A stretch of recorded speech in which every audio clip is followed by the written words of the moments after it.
Good evening, everybody. I am Mr. First Down, aka Sam Dean, your favorite Titans fan, and you are right. I never left the '90s. My playlist shows that on Spotify. I never left.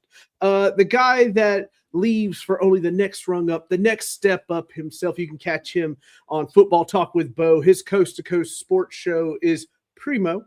I like it. It is Primo. Bo Crouch. Bo, how are you doing today, sir? Doing good. Always love being on shows with you, man. So appreciate you having me on. Thanks. Yeah, everybody should love being on shows with me, but very few say it for whatever reason. I don't get that. But anyway, just going through here and whatnot, it's really cool what you're doing over there with all your content and everything like that. So please like and subscribe to Bo and me, but mostly Bo. And I watch you go and. What's it like doing a press conference? Because it's just somebody like me that's like watching you do these press conferences. What's that like? Did you really have to get your head right or something? Like, how does that work?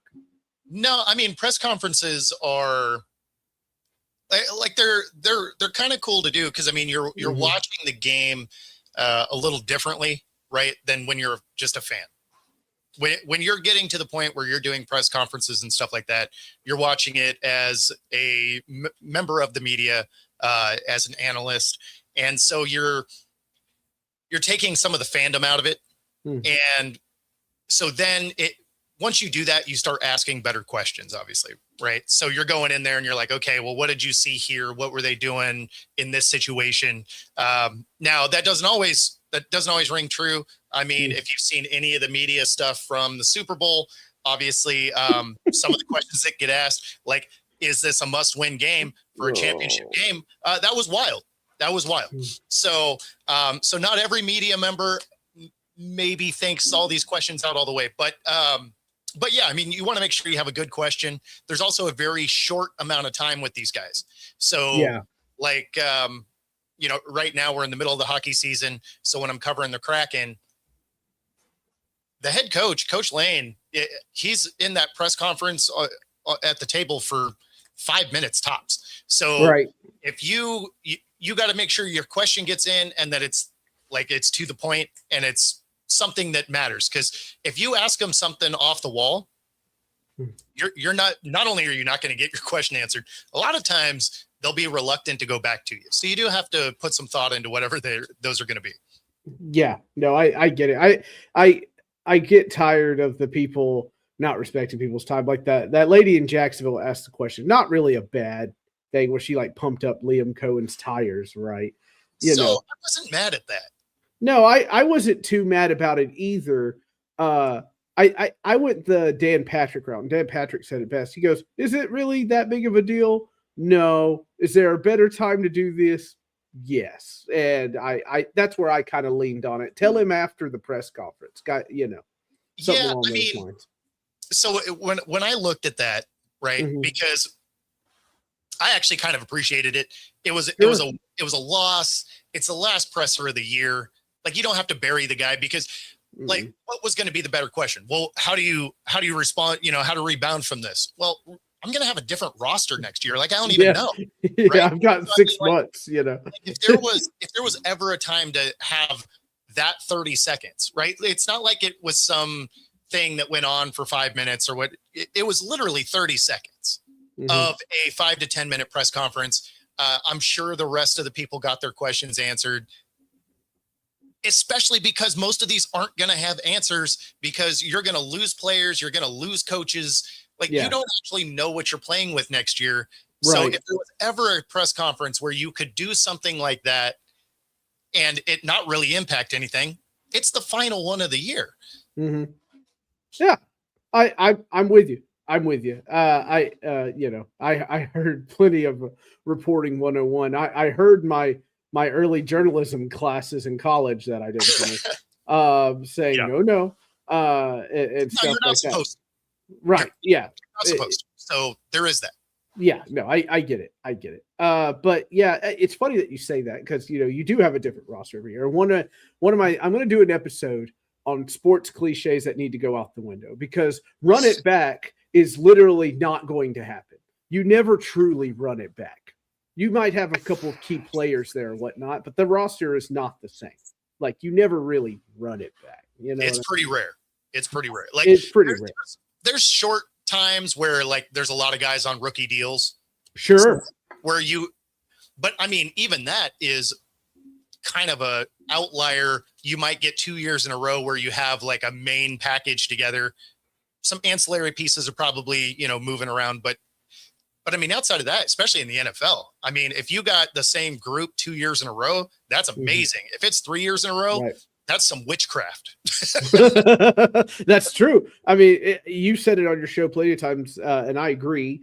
And I've also heard this from other smart people, so good job.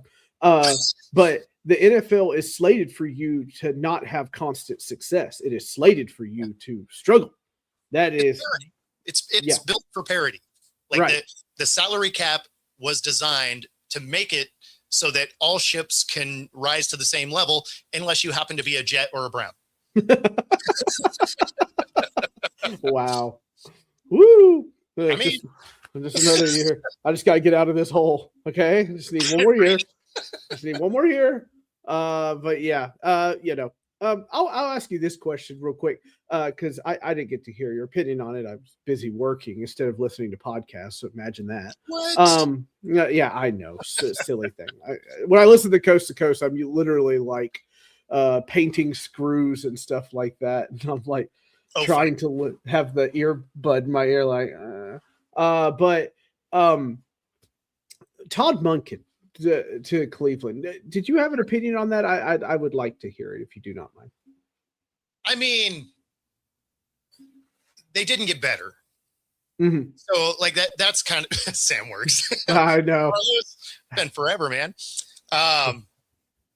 Yeah, so they didn't get better. I don't know that they got worse. I think the thing that got worse with the Browns is the fact that they are again saying we want to give Deshaun the chance to win the quarterback job. Oh God. That's insane to me. I thought their extension and restructure was to get rid of the guy. Yeah. Right. So you had a cap hit that was good enough to just be like, hey, we can eat this. It doesn't destroy our team. Instead, they're going to full on try and give him a chance to be the starter. And maybe some of that is because Shador and Gabriel didn't exactly like show out. Right. Right. So maybe that's the thought process, but that means again, you're going to go into this off season with like 4 or more quarterbacks. Like what, I don't know. I don't get what they're doing. I really don't think it moves the needle though. No, it doesn't. And it doesn't help that they had the data-driven coaching hire either, which I thought was just utterly silly. The essays, the homework they were giving people. Yeah.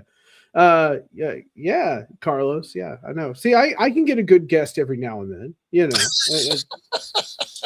just every now and then. I won't let it go to my head. So we move on to next. I never hear enough about Seattle's GM, who has done an absolutely stellar job, and Schneider, and just everything he's done from going to get Darnold and making that decision, from anything really, free agency, draft picks, like the whole shebang or whatnot. And here they are, they're back in the Super Bowl, like that or whatnot. Can you talk about just how magical this season has been? And did you think you were going to be here at the beginning of the season?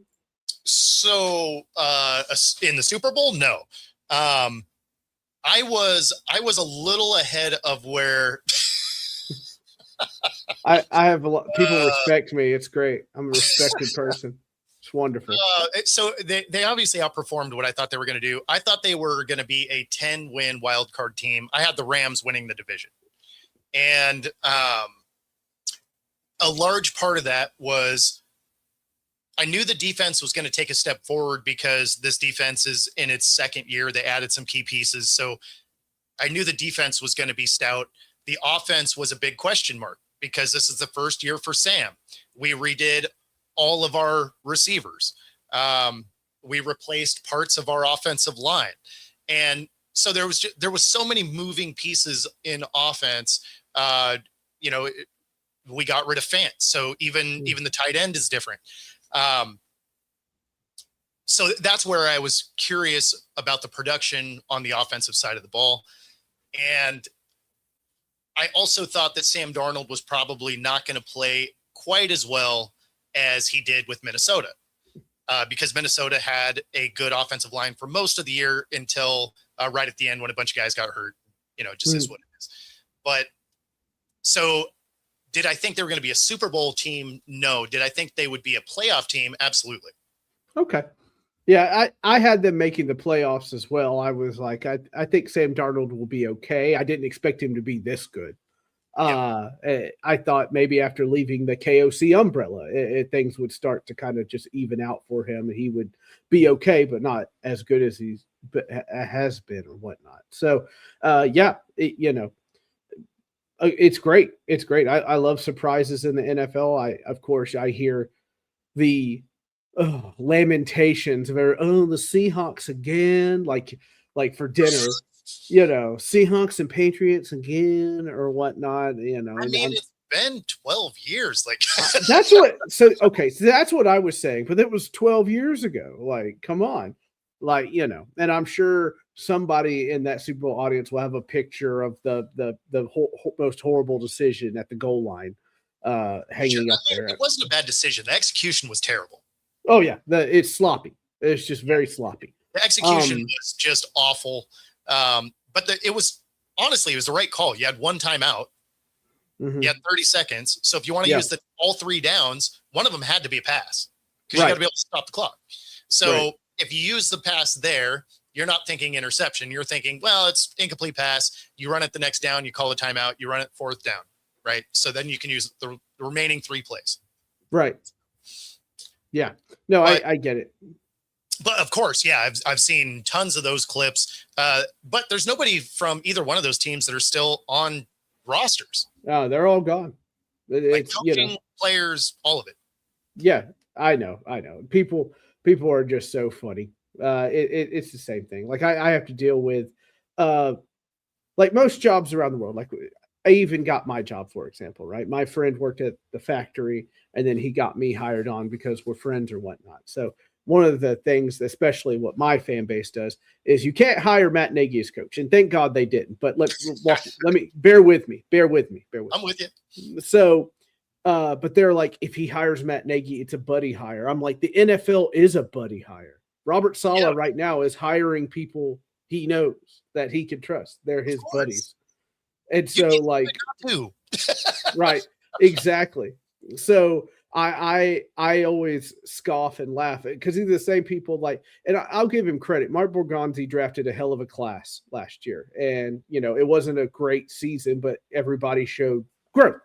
And then it was like, in Borgo we trust, except if you hire Matt Nagy. I'm like, no, you're either on the bus or you're off the bus. We can't do this whole like, to be fair, they've been used to the last couple of years where they've been under the bus. Oh yeah, no, I get it. Trust me, I'm crawling out from under the bus, and I'm like, thank you, Borgo, and everybody's like, I'll follow him, but it can't be this guy or whatnot. But it is interesting to see him in New York. I raise an eyebrow at that. I imagine it has to be a little bit frustrating to see Vrabel in this game. Yes. Yeah, people are pissy. People don't believe me. They call this cope, hard cope or whatnot. I have always looked at things as one season at a time. Okay. Yeah. Like it's just one season at a time. Okay. It's like when people, do you miss Derrick Henry? Do you miss AJ Brown? I'm like, not on my team anymore. Nothing I can really do about that. So I think where my question really comes in is not so much do you miss them, because I mean, it is what it is. People get fired all the time.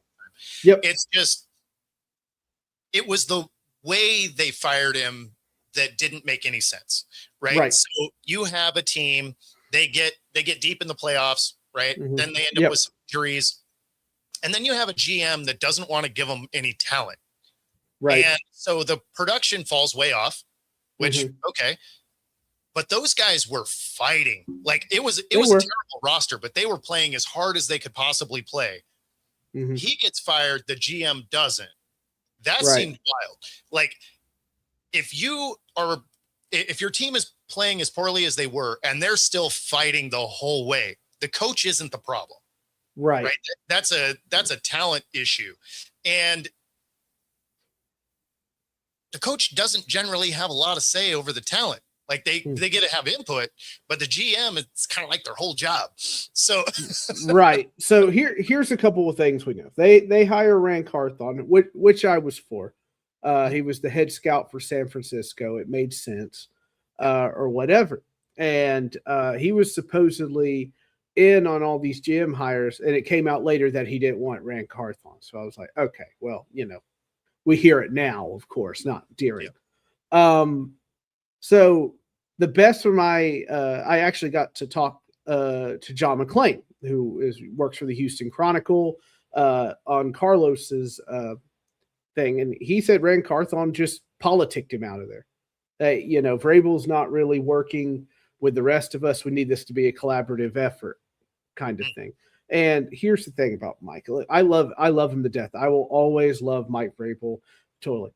But the guy is an asshole. Let's just be honest. He's hard to deal with. And if Rand Carthon goes to ownership or whoever he talks to and it says, hey, I'm trying to work with this guy. He doesn't want to work with me. How am I supposed to get in players and stuff if he's not going to work with me right now? So then he hired Callahan. Then he got fired. So there. But I'm not excusing it. I won't pretend that the last two seasons of Vrabel were fun. They were not fun. I don't think. When you look at the roster those last 2 years. No, I get it. It was a bad roster. You were straight not going to win with that roster. No, I don't care who was coaching. No, it was. I wish that they didn't fire him, but at the same time, I'm also like, say la vie. Like there's nothing I can do. Well, and that's why I opened it with, if people get fired, it is what it is. That's why I wasn't really, do you miss him or anything like that? It was I was surprised. I was surprised with the exit. Yeah, no, I was too, because I said, they're not going to fire him. That's crazy. But something had also happened between October and November, because Diana Rossini had it in hand that he was getting a big extension. And I was like, good. And then Diana Rossini comes out and says it all fell apart somewhere between October and November, somewhere in there. Not a game I want to be in. Like what happened? Right. Yeah. We'll find out in a book written 10 years from now. And then there'll be another book that refutes that book. And we'll never really figure it out until somebody's on their deathbed and whispers it in my ear as they go. So that's just. You will kind of figure it out, because anytime there's a book and then a book that refutes it, there's always commonalities. And you're like, okay, so this is about where the truth lies. Yeah. And you can get the picture of where it really is. Right. So, do I miss him? Yeah, I don't wish him any ill will or anything like that. Some people do. But no, it's over. It's done. It's our job to try to find somebody, whatever. It's like people that always like the crazy stuff, like AJ Brown and Kevin Byard should come back. And I sit over there going, no, I want younger, faster, bigger, stronger. That's what I want. I want the next one. I don't want the replay. And you certainly don't want the head case. No, I definitely don't want the head case. No, especially that. But that's just where it is, and everything like that. So we'll get down to it here. Bo, how do you guys win this game? I mean, there's a few things they have to do. Obviously, they have to protect Darnold. Ideally, if they can strike first, right? If they can strike first on offense, that's huge. It allows Darnold to play loose and fast. If they are getting a lot of pressure on him, if the offensive line isn't holding up, that's where this game becomes much more interesting, right? If they can keep the running game away from the Patriots and make Drake May have to try and beat you, Seattle wins, right? If they allow the Patriots to get out on top, and they have to start pressing to stay in this game, that's where this becomes a very tight, 27-24 kind of game. So for Seattle to win, they really need to get pressure and eliminate the run as much as possible. Dare Drake May to beat you. Right. I had I have Seahawks winning 21-17. I think it's tight regardless. I think something happens with Shaheed or JSN in that game to blow it open near the end to finally kind of seal it. Is how I kind of see it going. But I wouldn't want to give Mike Vrabel 2 weeks to plan, and I wouldn't want to give Mike McDonald 2 weeks to plan either.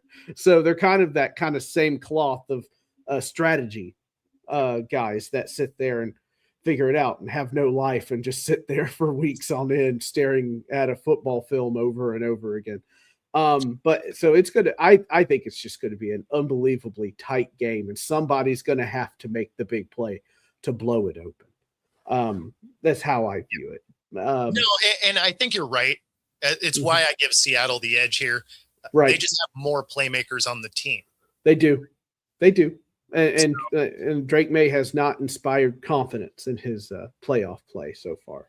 So it's been a little rough. It's been a little rough.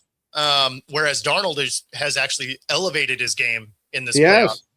He has. I was really impressed in that 49ers game because you could tell he wanted to make a throw sometimes and thought better of it and hit the short guy. And I was thinking, like, see, that's the difference right there. It's right. That guy that he realizes, maybe I shouldn't let them, dictate what I'm going to throw to. That guy looks open, but I don't think he is, kind of maneuver and whatnot. So we are approaching draft time for some of us. Good for you. You get to wait one more week before that.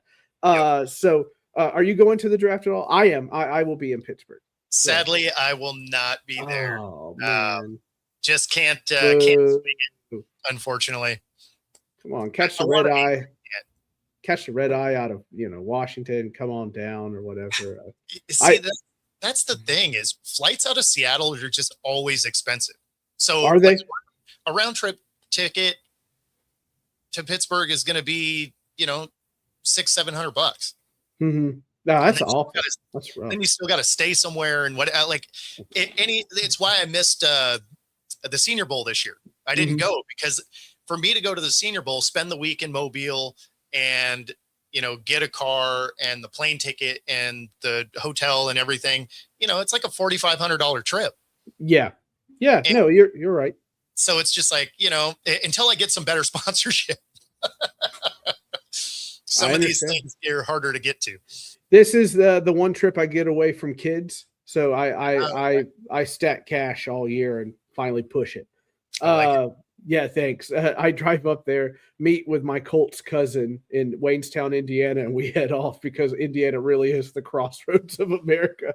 You can just get to a wider range of cities and towns. Next year, though, he's upset because he has to fly because it's in Washington, D.C. And I was like, I said, buckle up, Buttercup, we're going. So we're excited about that. But as far as like draft goes on or whatnot, I'll get a couple of things out of the way here. Mendoza is a Raider, right? There is no escape here. He's the Raider. I can't imagine a scenario where he's not, right? Because this is a great draft when it comes to quarterbacks. There's only 2 quarterbacks. And Ty Simpson and him, right? Yeah. Yeah, exactly. Yeah, because Moore's going back to school. So yeah. I mean, you have 2 quarterbacks. The Geno Smith thing didn't work. You don't really have anything else on the roster that you could even potentially do. So you're probably all in on one. Now, if you were gonna entertain Geno, not sure why you would, but because it went so poorly. But if you did, then you would probably be trading back as a Raider a couple of spots in order to really fix that offensive line. Because that's one of the big issues with that team is the offensive line. But like I get why our OC went, right? Kubiak, he's got Max Crosby on the roster, Bowers, their other tight end, forgetting his name offhand, also a good tight end, Genty. Yeah. I mean, like there's nice pieces. They are in the top 3 as far as cap space and the number 1 pick. Like it's an attractive job in that way. So all intents and purposes, Mendoza is going to be number 1. Right. Like I just don't see how they don't take him. Yeah. You think Clint Kubiak, who, I mean, I think it's pretty clear that he's going to get the job unless something crazy happens after the Super Bowl. It's pretty much locked up. It's pretty much locked up. Yeah, I don't. I usually when I see Schefter saying, "Hey, there is strong interest," he had the capital strong in there, that he's going to be the guy. Do you think he works well with Mendoza? I only ask that because sometimes you see these offensive guys come in, and they're like, "Actually, I'm more of a Ty Simpson fan," or something along those lines. I mean, it's possible. It's possible. Right. The only reason I don't think that's the case is you watched Mendoza absolutely show out. Incredible. In the championship game. It was like Andrew Luck-esque. Yes. Like, yeah. And even that one run for a touchdown where he had no business scoring, he runs through 4 tackles, knocks one of his own guys over to dive into the end zone. Like that was crack to me. I was like, hit me again. Oh, Lord have mercy. So, I mean, you have an effort play like that. You see in his skill set. Do I think he is NFL ready? No, I don't. He's the most polished of the group, but that's not really saying anything. Right. And so the benefit to him not being ready to go is the team isn't ready to go. Mm-hmm. And so the ownership group is going to be patient, right? They know that this is going to take a few years to fix. That's why they didn't keep Pete Carroll. You have a few year rebuild. You're probably not doing it with a guy that's 74 because that means he's going to be knocking on the door at 80 by the time this team is turned around. So he's going to have some time to kind of fix this 2-3 years. And in that time, KC's going to start to dismantle, right? You're going to have the Broncos are going to have to start paying people. And then the Chargers are the Chargers. You never really know what they're doing. But, so by the time the Raiders have kind of turned the corner on this thing, they should be able to compete in their division pretty solidly. Right. Yeah. No, I feel you. I just didn't know if you had some. Actually, I think it's going to be Ty Simpson. I was going to go, really? To explain. But no, I get it. Like, it's tough to go against the Heisman winner that wins the national championship and made some really key throws and had one of the most effort-laden runs for a touchdown. Historical, yes. And then he has whoever media trained him was a champ, right? And so he's checking every box of I don't know how you don't like you get buried if you don't take him and he shows out. Yeah, they're gonna look like complete fools. If you're a GM, you get fired. Like, yeah, that's just like that. Just like that. I looked through this entire draft and I was a little disappointed. I read a lot of The Athletic. I read a lot of CBS draft coverage because I think they actually have pretty good draft coverage. I don't touch ESPN. I already hated Mel Kiper, but after the whole Cam Ward issue last year, I was like, I'm out on you, Mel. I'm done. Like, I can't deal with it. Kiper's rough. Man. Kiper and Feinberg. I can't do either one. Oh, I can't do them. Nope. Nope. Like kudos to Kiper for making a career out of being wrong all the time. It's like anything, right? Like Titans fans already have this thing of being like, hey, we matter, and people act like we don't matter, and that's fine. We've kind of earned that the last 4 years. But then to just skip over and start whining about Sanders and then have your own colleagues on set go, bro, it's over. It's done, and him still do it. I'm just like, okay, I don't know what your problem is, but you've got to let this go, man. Like, this is ridiculous. I think what's his name? I can't remember who it was, but he said the draft is spoken. Like it's done. Like there's nothing else to do.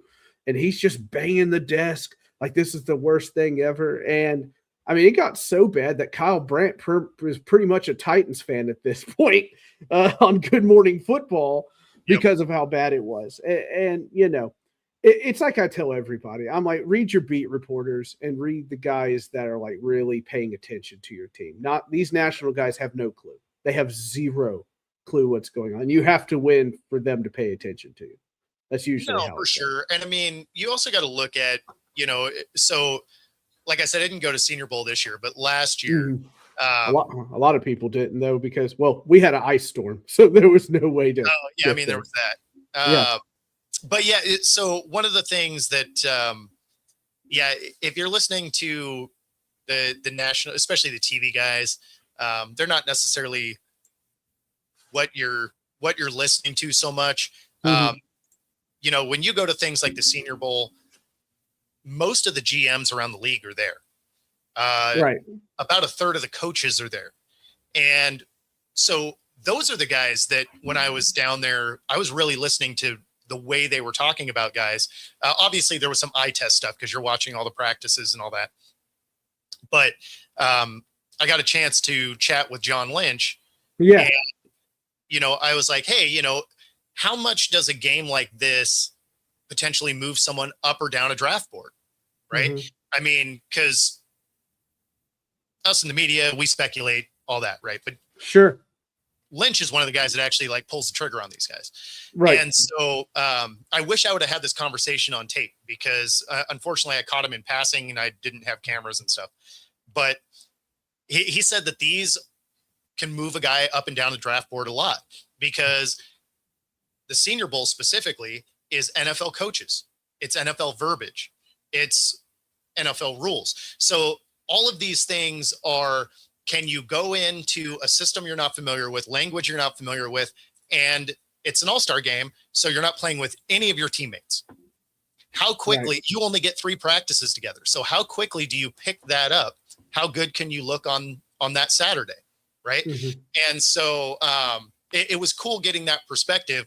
And then as a Seahawk fan, it's frustrating because John Lynch hits on all of these guys. I mean, if you ever saw a team, it was the Niners this year.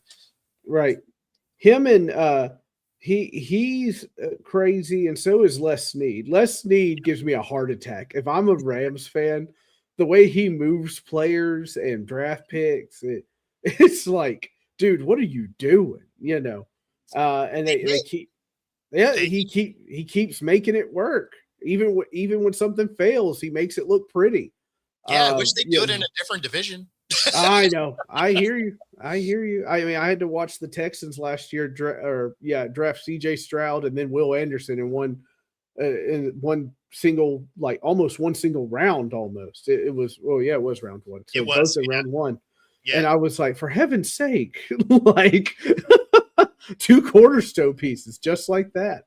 But yeah, I'll give you a couple more questions here. But I looked over this draft. I don't know if you've taken I haven't analyzed, but I looked over it. I don't really see anybody, like Mendoza's obviously the top quarterback or whatnot. I don't see anyone in this draft that really wows me. You know, I don't see anybody in there. I am voting. People hate me because I'm like, I think we should trade out of number 4, but we need stuff, Sam. Well, there's more stuff with more picks down this way. I just see a lot of depth players. That's all I see. I see a lot of depth players, maybe that are pretty good, maybe, but nobody really wows me. I didn't know if you had an opinion on this draft class or. Yeah, not. I mean, so there's some people. I was trying to see if because I like Bailey out of Texas Tech more than Ruben Bain. You know what I mean? As far as like edge or something along those lines. Yeah, so that's the thing is you got you got some good players. They there's not a huge drop off, right? So a guy that you could get in the first round, you can get a similar guy. Like if you're getting late in the first round, you can get a similar guy in the second round. And you save some money there. So this is I would expect to see like a lot of linemen kind of going. Yeah. Skill positions aren't what you thought they would necessarily be, but there is talent. It's just not where you normally see it. Yeah. No, okay. I get it. I'm just so used to. I see a lot of cornerbacks. I see a lot of, Yeah, but those aren't going to be first rounders, right? No, like you see a lot of corners, but they're going to be like third. No, you're second, third, fourth, fifth, all down that line. I'm bummed out because I don't really see a wide receiver that wows me, and I think my team's taking a wide receiver. I really do, mainly because it looks like Saleh, by the staff he's assembling, are a lot of guys that do kind of the rising tide method of coaching and lifting up younger guys to kind of push them.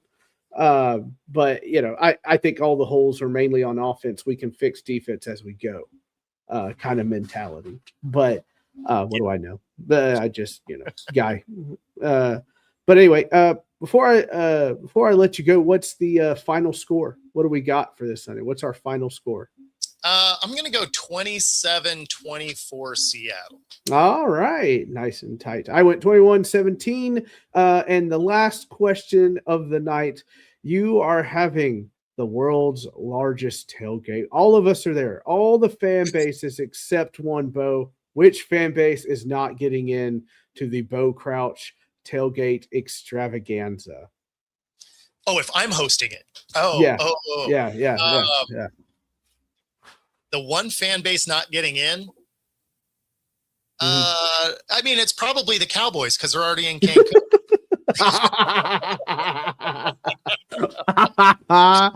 This is a very popular answer. You have no idea when I've asked people this question. Well, the thing that's funny is people would probably expect me to say like the Niners or something, but you want them there. Be like, hey, you know who's getting a ring in your house? Oh, we are. I want you to see me do it on your field. Exactly. When you see it happen. I want you to see when the Titans sign George Kittle under your nose and you have nothing. So anyway, Bo, thank you for coming on. It is always an absolute pleasure. If you don't mind telling the fine people where to find your lovely streaming. Yeah. No, and again, thank you for having me on. This is always fun. No problem. Yes, you can find me on YouTube at Football-Talk. All the socials at Football Talk with Bo, 97.3 ICU Radio and Roku TV. Woohoo! And you can find me on Fanboys Unleashed every Friday or Saturday, sometime on the weekend around 8 p.m. Central. I release videos, and we're going to talk NFL year-round, including the dreaded off-season where I will have probably hypothetical list out the wazoo, and we can all react to it and whatnot. But we'll be talking about all NFL stories only on Fanboys Unleashed. For Bo Crouch, I am Sam Dean. You all have a lovely night. We will see you later.